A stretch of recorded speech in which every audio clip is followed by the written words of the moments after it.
नमस्कार। आदर्श शिक्षा समिति सिरोही की ऑनलाइन शिक्षा में आपका स्वागत है। आज हम कक्षा सप्तमी सामाजिक विज्ञान के पुस्तक 3 पृथ्वी हमारा आवास के अध्याय 4 वायु का अध्ययन करेंगे।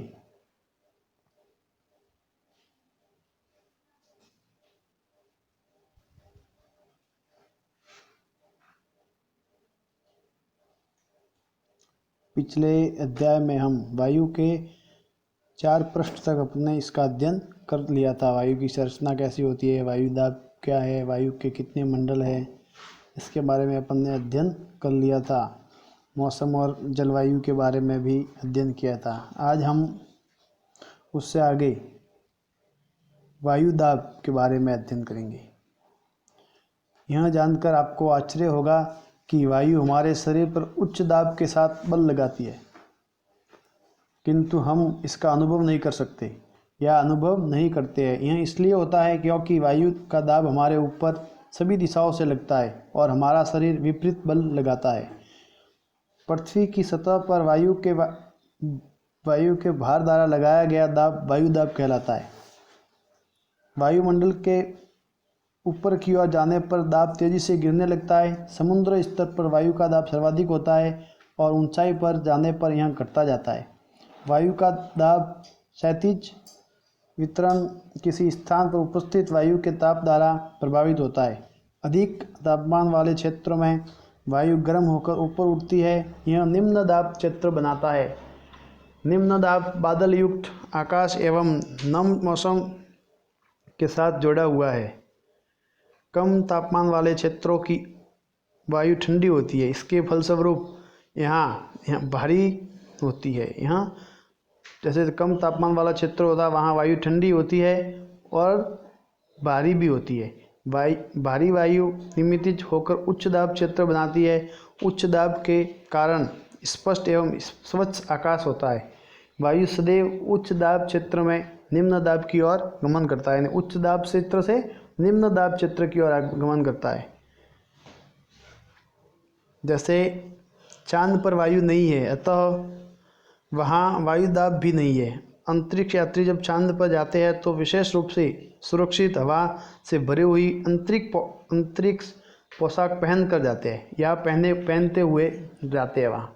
इससे अंतरिक्ष पोशाक को न पहने तो अंतरिक्ष यात्रियों के शरीर द्वारा विपरीत बल लगने के कारण उनकी रक्त शिराएं फट सकती है, जिससे अंतरिक्ष यात्री रक्त स्रावित हो सकते हैं।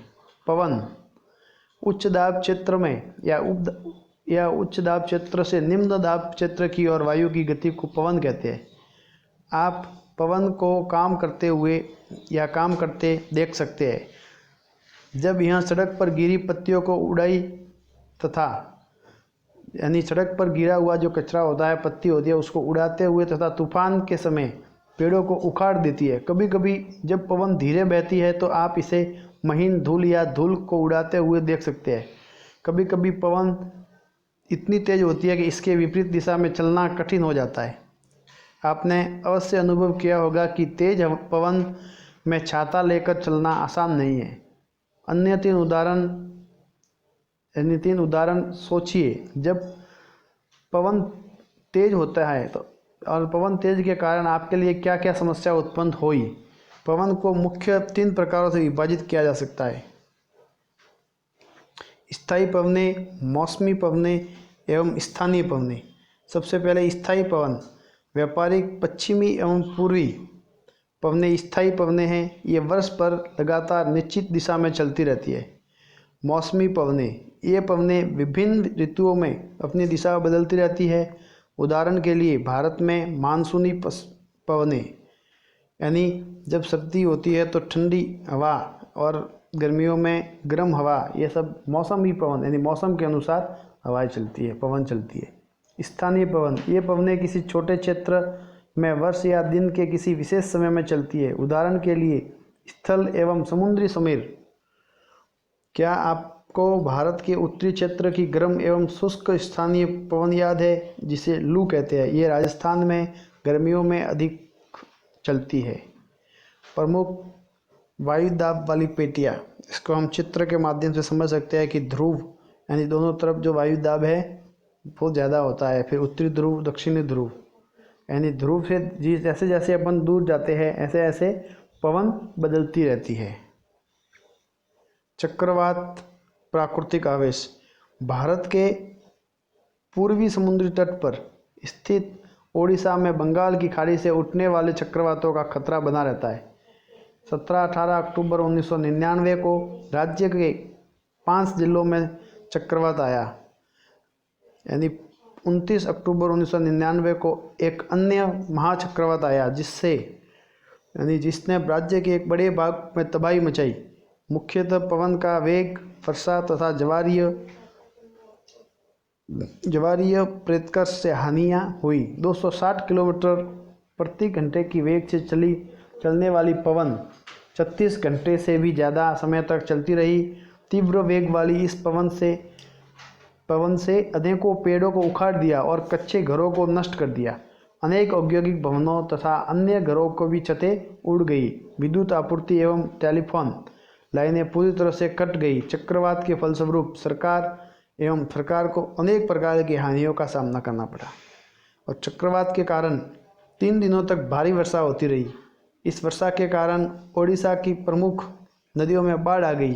चक्रवाती पवनों के कारण उठी ज्वारीय तरंगें स्थल पर 20 किलोमीटर तक आ गई और फलस्वरूप तटीय क्षेत्रों में भयानक तबाही हुई। अचानक 7 से 10 मीटर ऊंची ज्वारीय तरंगें आ गई, जिसके कारण तैयार खड़ी धान को पूरी तरह से नष्ट कर दिया। यानी चक्रवात के द्वारा लोगों के घरों में भी हानि हुई और किसानों के खेत में भी हानियाँ हुई। 25 अक्टूबर 1999 को पूर्वी पोर्ट ब्लेयर के निकट थाईलैंड की खाड़ी में अवदाब के कारण यह चक्रवात उत्पन्न हुआ और धीरे धीरे उत्तर पश्चिमी दिशा में बढ़ा।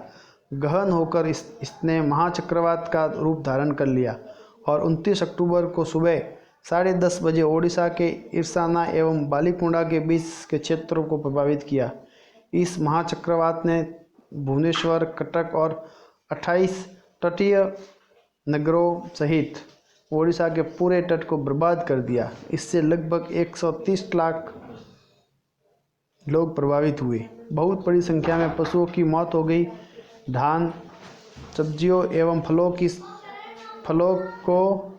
खड़ी फसलों को भारी नुकसान हुआ। ज्वारीय पोषकर के उत्पन्न लवणता के कारण कृषि एवं योग्य विशाल भूमि को अनुपजाऊ हो गए। साल, सागवान एवं बांस के बागान वाले विशाल भूक्षेत्र नष्ट हो गए। पारदीपीय एवं कोणार्क के बीच स्थित मेघाव के जंगल को लुप्त हो गई। आर्द्रता। जब जल एवं पृथ्वी जलाशयों में वाष्पित होता है तो यहाँ जल वाष्प बन जाता है।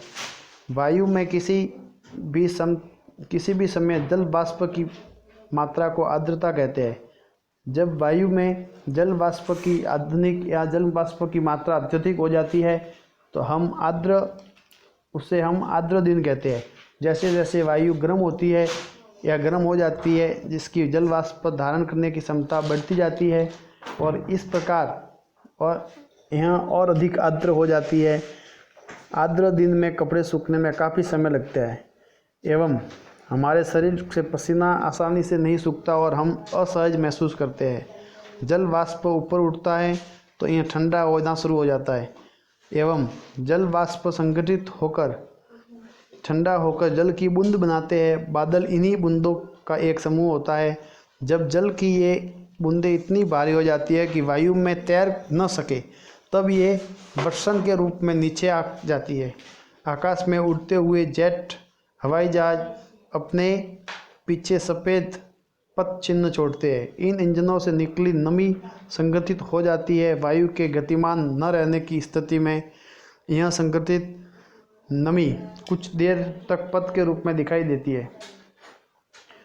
पृथ्वी पर जल के रूप में गिरने वाला वर्षण वर्षा कहलाता है। ज़्यादातर भौम जल वर्षा जल से ही प्राप्त होता है। पौधे जल संरक्षण में मदद करते हैं। जब पहाड़ी पार्श्वों में से कटे पेड़ काटे जाते हैं तथा वर्षा जल अनावृत उखाड़ों के नीचे बहने लगता है या नीचे की ओर इलाकों में बाढ़ का कारण बनता है। क्रियाविधि आधार पर वर्षा के 3 प्रकार होते हैं: संवहनी वर्षा, पर्वतीय वर्षा एवं चक्रवाती वर्षा। पौधे तथा जीव जंतुओं के जीवित रहने के लिए वर्षा महत्वपूर्ण है। इससे धरातल को ताज़ा जल प्रदान होता है। यदि वर्षा कम हो तो जल की कमी तथा सूखा हो जाता है। इसके विपरीत अगर अधिक वर्षा होती है तो बाढ़ आ जाती है। वर्षण के रूप में हिम सहित यानी जब हिम के रूप में वृष्टि होता है तो उसे ओला यानी वर्षा के ऋतु में यानी सर्दी के ऋतु में जब बारिश होती है तो ओले गिरने की संभावना रहती है। वायु वाला पाठ आज अपने पूरा हो गया। इसमें जैसे कि एक तो ये जो चित्र है, चक्रवाती वर्षा, पर्वतीय वर्षा, संवहनी वर्षा, इन चित्रों को नामांकित चित्र बनाना है, यानी चित्र बनाना, इसके अंदर नाम भी इसके देना, जैसे गर्म वायु, ठंडी वायु, चक्रवाती वायु, पर्वतीय वायु, ये आपके कक्षा कार्य के रूप में करना है। जिस प्रकार जैसे ये भी प्रमुख वायुदाब पेटियाँ चित्र के द्वारा नामांकित करना, यानी उत्तरी ध्रुव दक्षिणी ध्रुव दोनों तरफ वायु का दाब, ध्रुवीय ऊर्जा पवन, ये चित्र के द्वारा नामांकित अपने को कक्षा कार्य में करना है। हम इससे आगे यानी इस पाठ के प्रश्न उत्तर हम अगले वीडियो या अगले कक्षा कार्य में करेंगे। धन्यवाद।